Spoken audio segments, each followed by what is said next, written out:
quantity of fish caught in a trawl depends not only on whether there are any fish to be caught, but also on how efficient the trawl is. And the relative quantities of different sorts of fish caught, for instance flatfish or roundfish, depends not only on their abundance, but on the design of the trawl net and the rig of the whole trawl.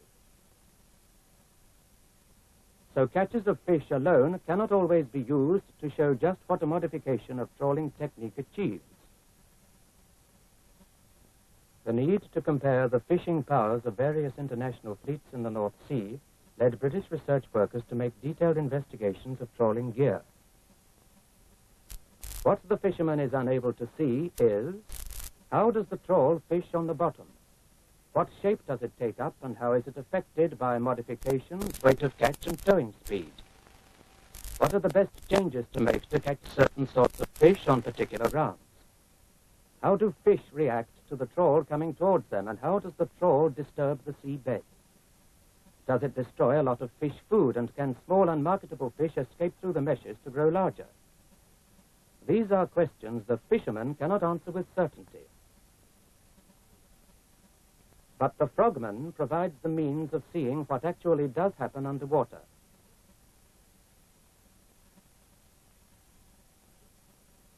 If he has high-pressure air cylinders harnessed to his back, he can remain submerged for about 40 minutes. With this equipment, he has no need of airlines or lifelines to the surface. He is approximately of neutral buoyancy and has complete freedom to move around as he pleases. The addition of a watertight cine camera enables him to photograph all that goes on below the water and make an invaluable record of the experiment.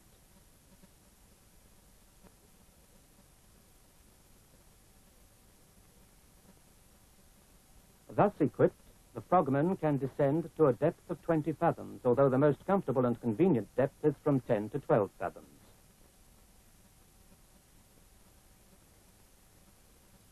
In order best to observe and photograph trawls in action, he needs a smooth trawling ground at a depth of about 12 fathoms, very clear water little affected by tidal streams and currents, and bright sunshine.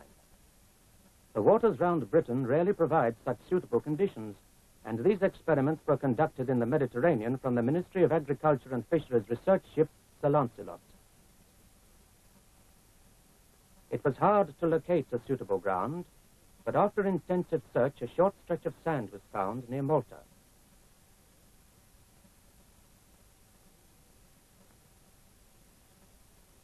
This was not ideal, as it was surrounded by large rocks where all the fish seemed to shelter, and so narrow that the trawl could not be turned on it.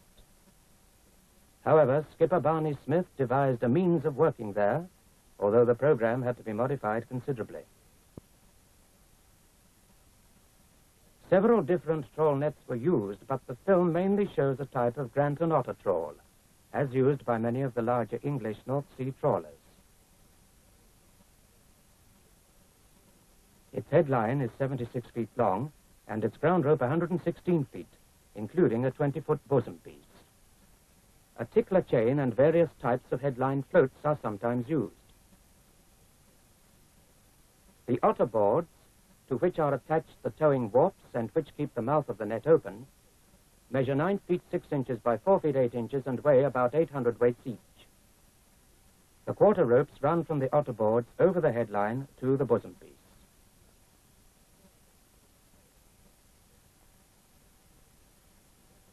The wings of the net are attached to the otter boards by 12-foot legs, the lower ones of heavy chain. The netting behind the headline and top wings is called the square. This forms the overhanging upper lip of the mouth of the net. Behind it comes the tapering belly and baitings of the net leading down to the cod end, into which the fish pass through a one-way valve of pockets. The meshes in this standard net decrease steadily in size from 6 inches in the wings and square, as measured between opposite knots when stretched, to 3.5 inches in the cod end.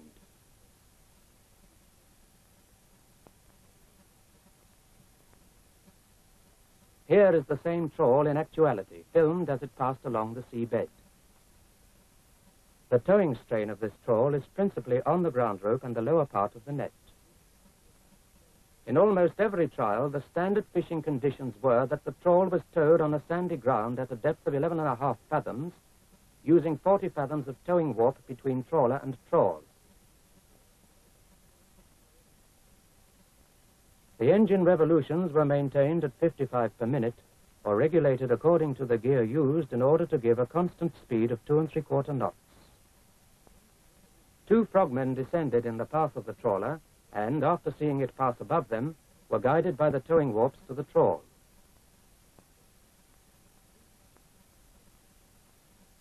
Then, while one operated the cine camera, the other observed details of the gear and measured the height of the opening of the net. The method of measuring the headline height was for the frogman to hold a marked plumb line in front of the trawl and see where the headline first touched it.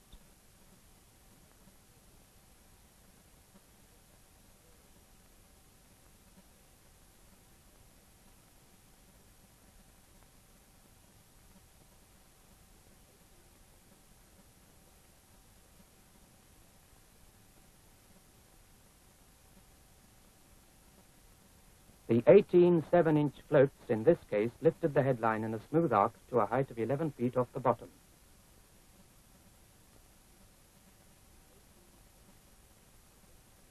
All these trials showed a great disturbance of the bottom caused by the otter boards knocking and sucking up active clouds of sand behind them. The otter boards were 58 feet apart. The width of the gape of the trawl was measured approximately by an observer on the surface who could see the details of the trawl 11.5 to 12 fathoms below on the bottom.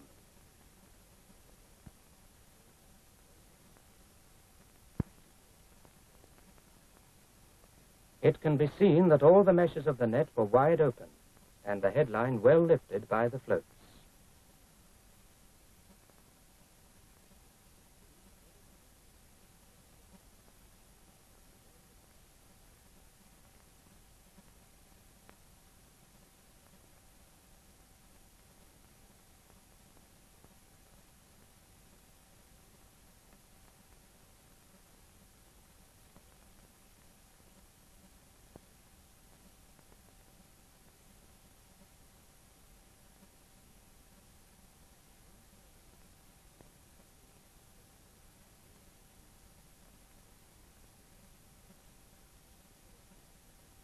When 12-inch diameter bobbins were used in the bosom, the 3.5-inch diameter ground rope tended to be lifted off the ground, whether it was of rubber disc or of rope, or even when loosely wound with chain.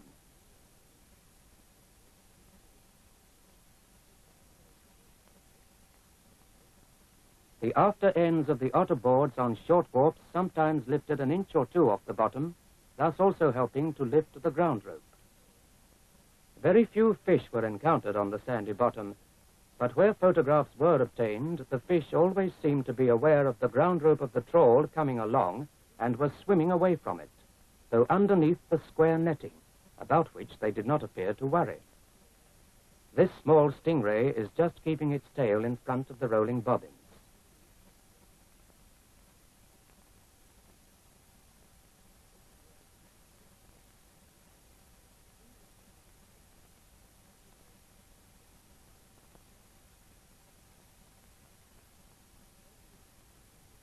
To simulate a catch of fish, a quantity of old netting was put into the trawl. Its only effects were to bulge out the end of the cod end, opening the meshes even wider than normally, and to constrict slightly the forepart of the cod end only, due to increased drag.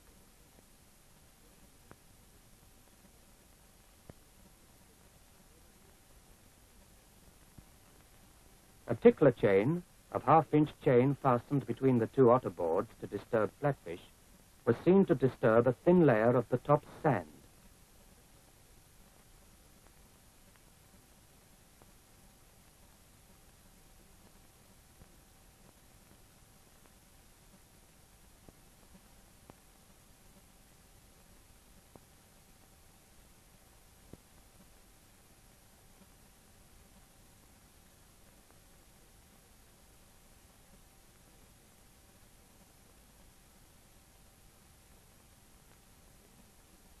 A small fish caught in the net is held by the flow of water against the meshes of the belly.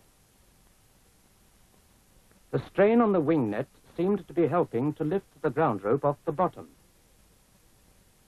The clouds of sand disturbed by the passing trawl prevented any immediate observation of the effects of the trawl on the bottom, but clearly neither the whole trawl nor the otterboards ploughed deeply into the bottom. These pictures of the bottom were taken on the fourth day's work after the trawl had been over the ground within a very few yards of these spots some 25 times. It had been used with a tickler chain and bobbins, but without bridle gear. Apart from the narrow ruts, the bottom appeared to be little harmed, and the weeds were scarcely damaged.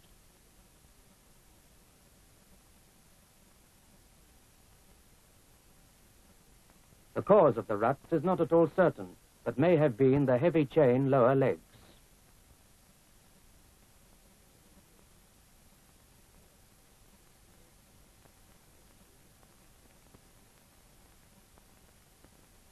When there were no floats on the headline, it took up a position parallel to the bottom at a height equal to that of the top of the otterboards.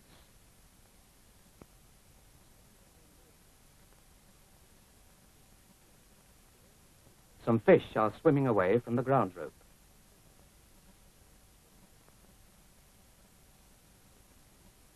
With only 8 or 9 spherical 7-inch floats, the center of the headline was raised to only about 8 feet, as compared with the 11 feet by 18 of such floats.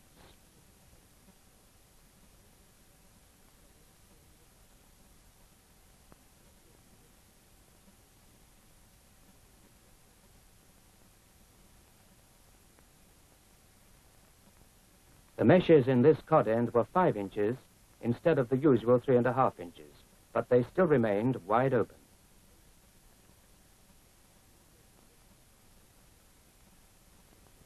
The shoe of the otterboard here was on the bottom along its whole length, as it should be.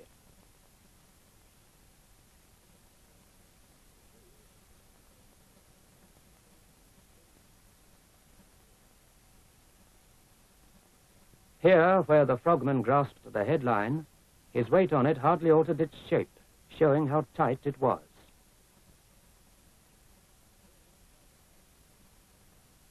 The loose quarter rope did not restrict the lifting of the headline.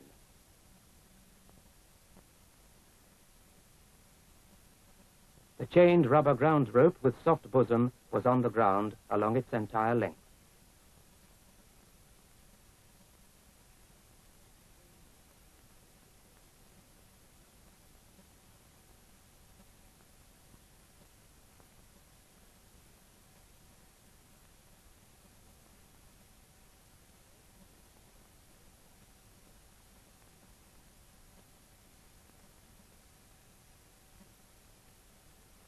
Twelve 7-inch floats raised the headline to about 9 feet.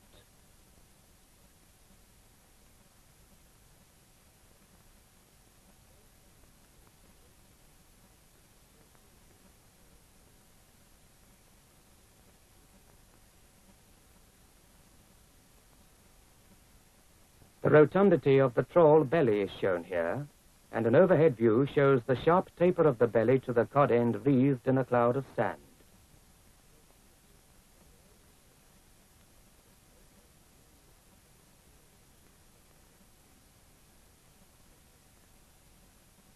Twelve trawl planes, which together have the same lifting volume as 18 7-inch floats, have, by virtue of their kite action, extra lifting power and took the headline up to 14 feet from the bottom.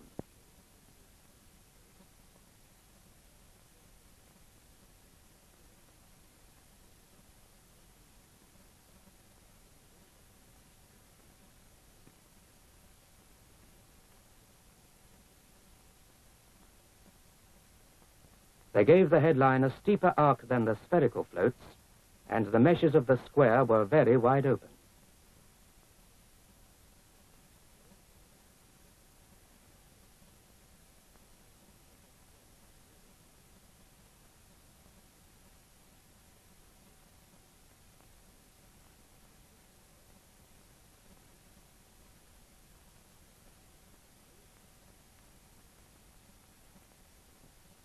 Six trawl planes, equivalent in volume to 9 7-inch floats, raised the headline to nearly 10 feet.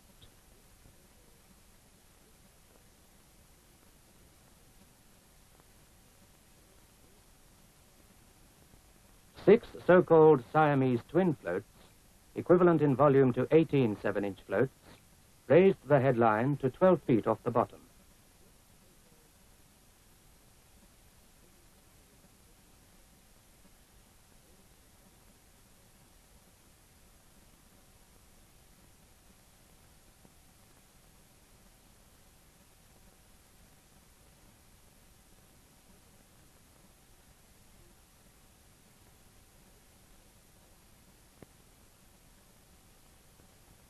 An inflated canvas buff with two 7-inch floats, although capable of supporting 113 pounds at the surface compared with 88 pounds by 18 7-inch floats, was collapsed by pressure of water and had little lifting effect on the headline. The upper netting was nearly flat.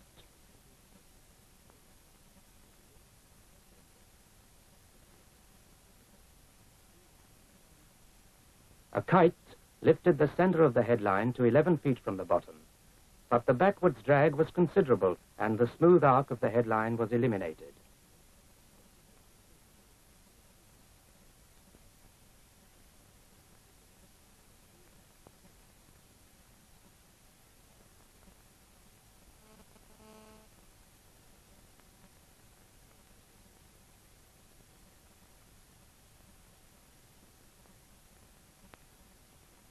The frogman on the kite shows how rigid the setup is.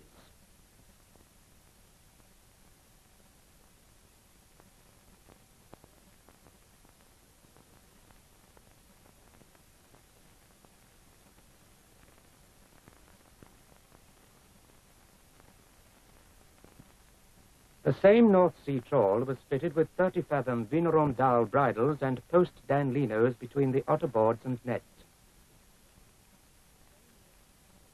The bridles on the smooth ground did not touch the bottom. The spread of the doors was increased to about 90 feet.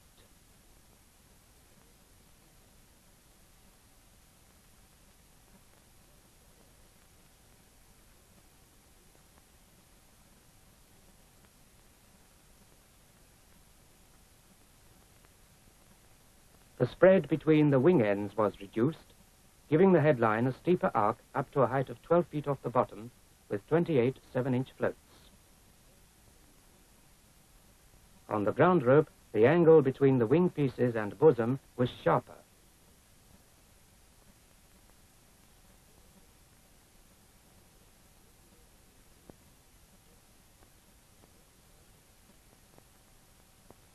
The trawl without bridle gear was fished at reduced speed on a very rocky ground.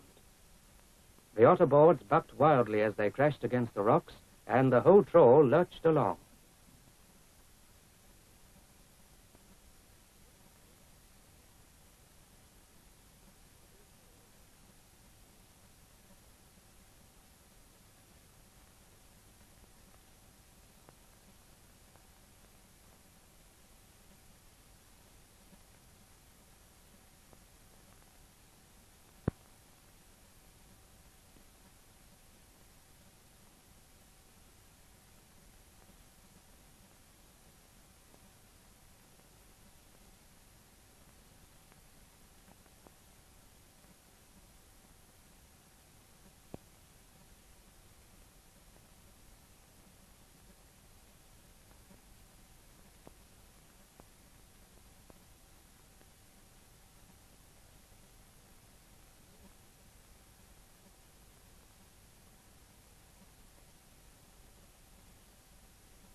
A small Dutch trawl with lighter otter boards designed primarily for catching flatfish was used.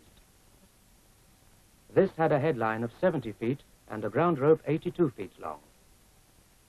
It differs chiefly from the English trawl in having longer and narrower wings, a small square, and a narrow taper of the belly with less flow through the upper netting.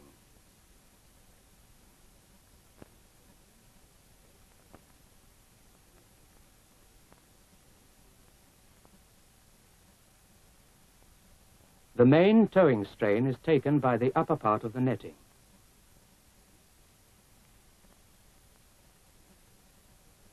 The ground rope bosom is of wire wound with rope and then with chain, and the wing pieces are of chain. The meshes, for special research purposes, ranged downwards in size from 3½ inches. Here is an overhead view of the same trawl.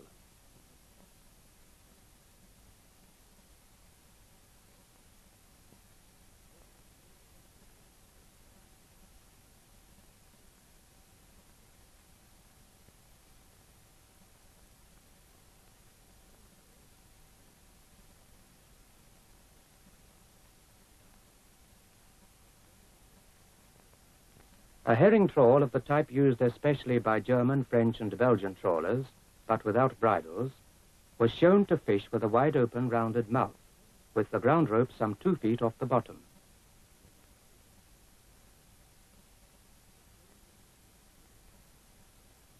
The kite serves both to lift the headline and to scare fish downwards into the net.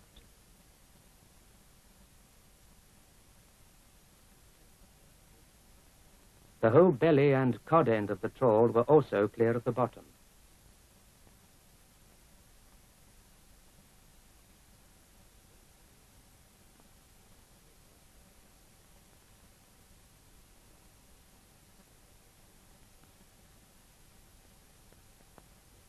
The fourth trawl was a Scottish one of the type used by many northern North Sea trawlers fishing especially for haddock and whiting.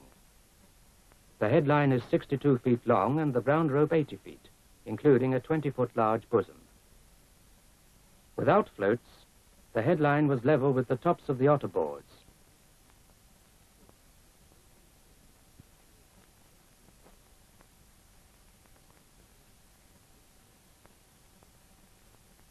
But 18 7-inch floats raised it to 10 feet off the bottom.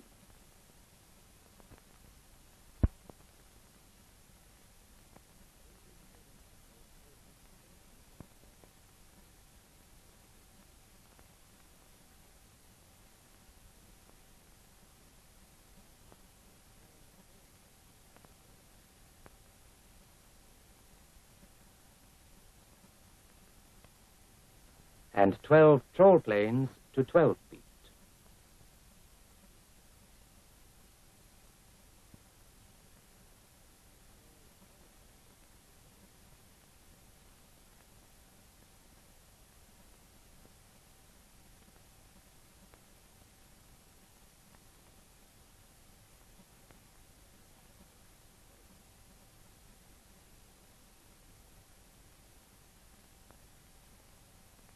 Once the standard otter board was tipped over on a sharp turn, and this shows that it did not right itself.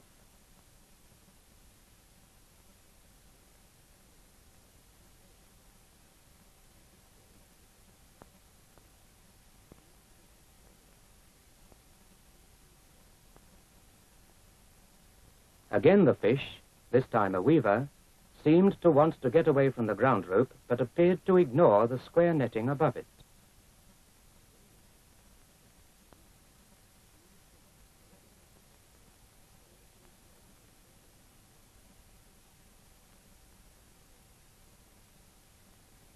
Here is the fish's eye view of the trawl, as seen by the one that did not get away, but the cod end was open to let the frogman through.